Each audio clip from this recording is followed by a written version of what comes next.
Hello everyone, welcome to VJ's World. 365 Arabian Tales. So we are going to read it. You can see a colorful cover page. A beautiful illustrated cover page it is.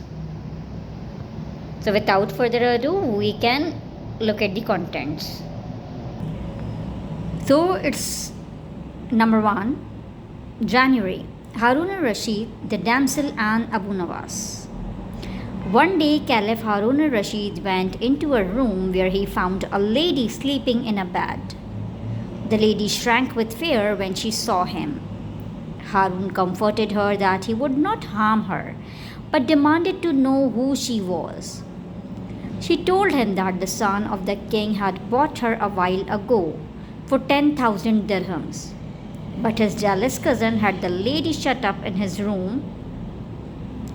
Next morning, Harun sent his servant to find Abu Nawas, the poet. The servant found him in a tavern where Abu Nawas was in debt. The servant returned to Harun Rashid and told him that the poet was in trouble. Harun gave him 1,000 dirhams to release Abu Nawas. The servant freed the poet and brought him to the Caliph. The Caliph threw a dinner for Abu Nawas where the slave girl was also present. Harun gave her a glass of wine to hide. Harun asked Abu Nawas about what he wanted. The poet said, "My tale indeed is hard to tell. The thief of my heart was this gazelle. She stole my cup of wine and hid it.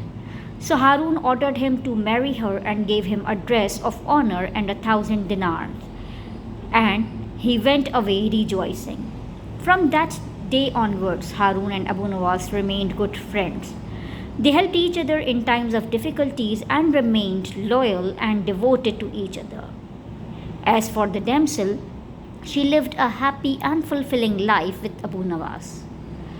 Sometimes Abu Nawas would scold the damsel, but she fought for her rights and did not stay silent. She knew that she deserved to be respected, so whenever Abu Nawas was rude to her, she would not speak to him for days on end. This annoyed Abu Nawas. With time, he realized his mistake and never spoke harshly to the damsel again.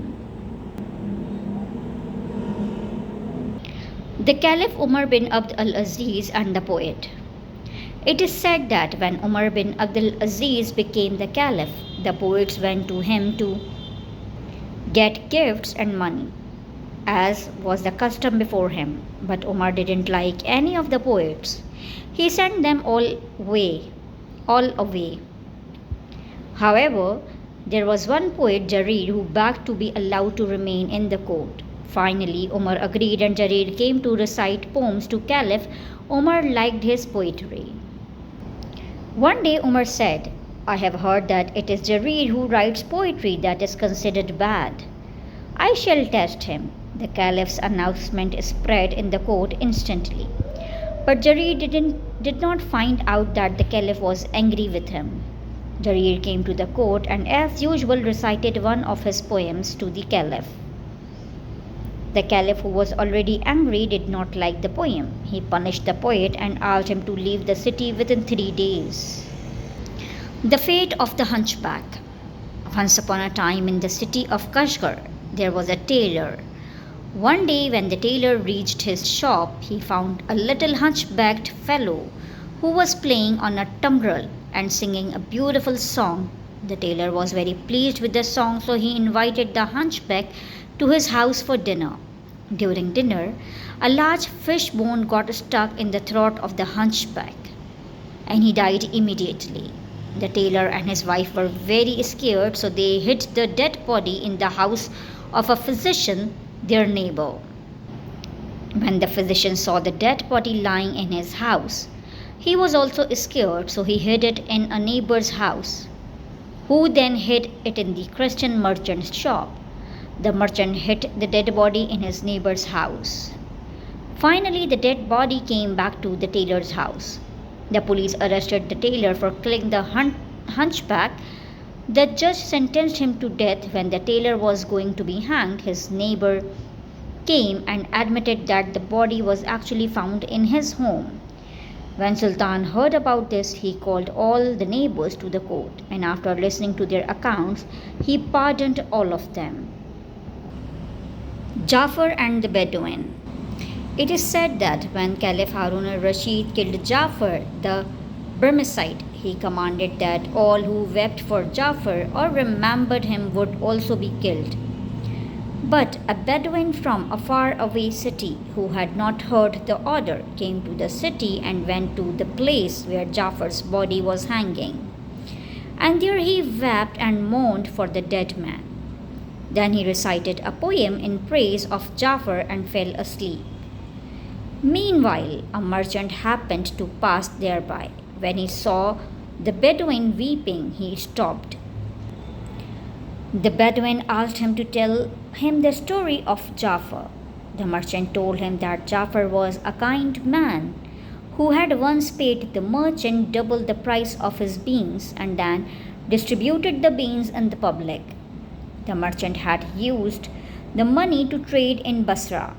He said Jafar was an honest man who had helped the poor. At this, the Bedouin once again started weeping. When the Caliph heard of this, he ordered that the Bedouin be forgiven for not obeying his command. The Apple of Youth.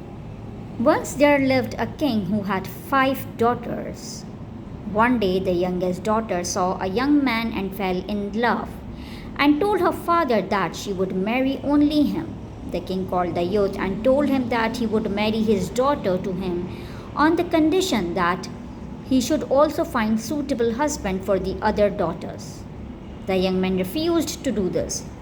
Then the king told the youth to bring him an apple which could make a man young man. The boy brought the apple of youth the next day. Then the king's youngest daughter told her sister to cut their fingers and put them in a bag. She said those who would identify and join their fingers back would be their suitable husbands. Her sisters did what they were told and went in the city. They all found husbands who put their fingers back. They took their husbands to the king, who was very happy, but he gave his kingdom to his youngest son-in-law, who had found the apple of youth. The king of Genii. One day a child was crying. The king of Genii asked him, "Why are you crying?" The child answered that he wanted to go to his parents. The king ordered one of his servants to carry him to his parents, but he told him to put wool in the ears of the child so that he could not hear the angels worshipping the Lord. So the servant took the boy in his arm and started his journey. On the way, they saw a mother dog which slept while her little ones barked. The child stopped and woke the mother so she could feed her children. Next, they met a donkey attacked by a swarm of flies. A little farther, they saw 2 trees. On one sat a bluebird. It flew to the other tree and began to sing. They found next a fountain of which the bottom was of silver, the vault of gold, and waters white. They went on and met a man who had been standing for 3 days without saying a word.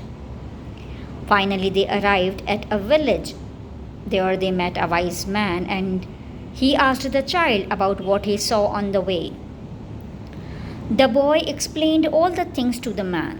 The man was the king of the Genii. He ordered a cloud to take the child to his parents.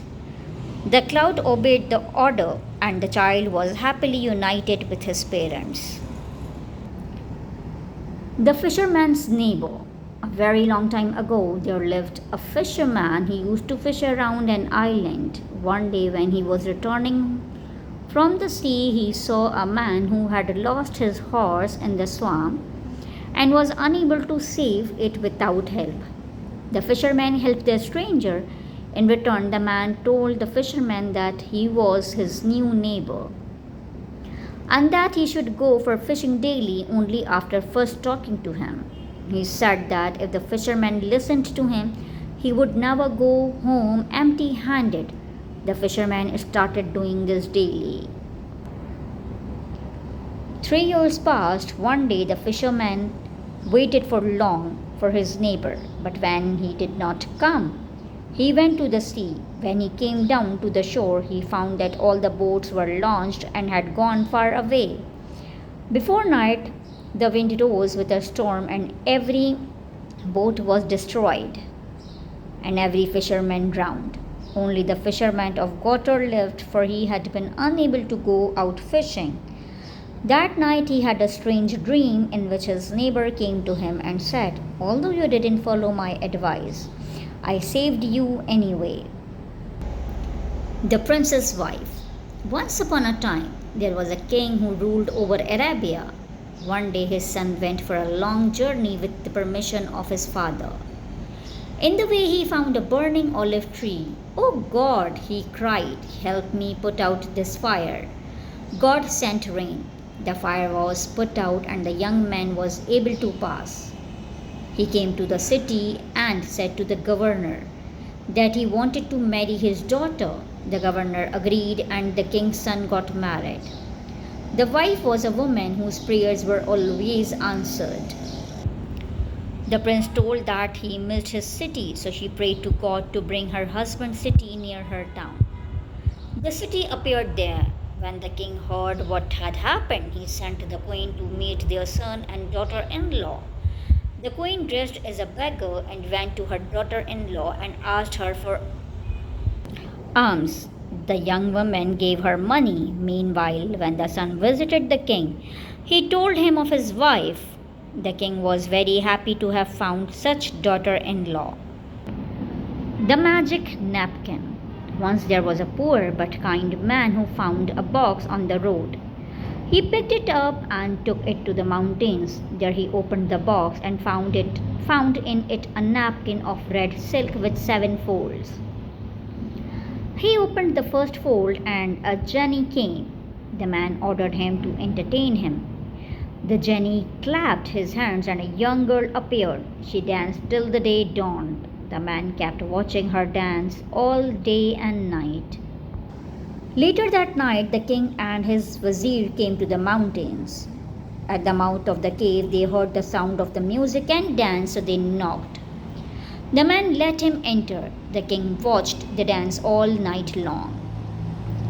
When he went home with his vizier, the king invited the man to the court.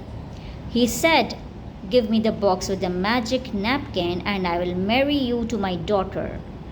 The man obeyed his command and married the king's daughter. After the king died, the son-in-law became the king, and he was the kindest king anyone had ever seen. The magic scythe.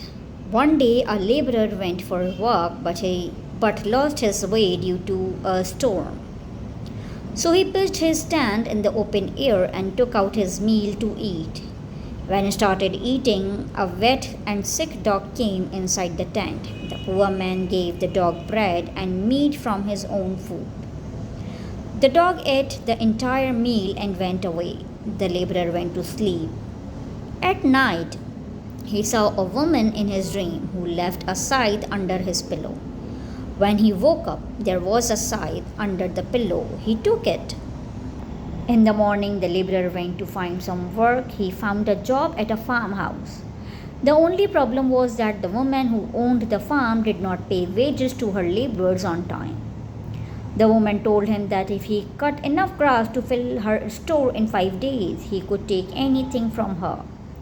He used the magic scythe to cut all the grass in an hour. The woman was very happy. She paid him his wages. However, the next man that he went to did not offer him work. The laborer was sad. So he took out the magic scythe and ruined the man's garden. The hunter's wife. Once upon a time, there was a hunter who often went hunting with his bow and arrow and sword. He was a lonely man, so he decided to find a wife who would look after him. One day he heard that there was a widow living in the house who had a beautiful daughter but was very poor. The mother and daughter both worked very hard but earned very little. When the hunter heard of this, he decided to see the girl. The widow and her daughter were poor, that they only had enough bread to save them from dying of hunger. When the hunter came their house, he was surprised at the beauty of the young girl, and immediately he decided to marry her. He talked to the widow, who was so poor that she thought she would never be able to marry off her daughter. The man accepted all her conditions. He married the girl and brought her and her mother to his house. They all lived happily ever after. Thank you for staying with me. I'll bring another interesting stories for you people. Till then, take care.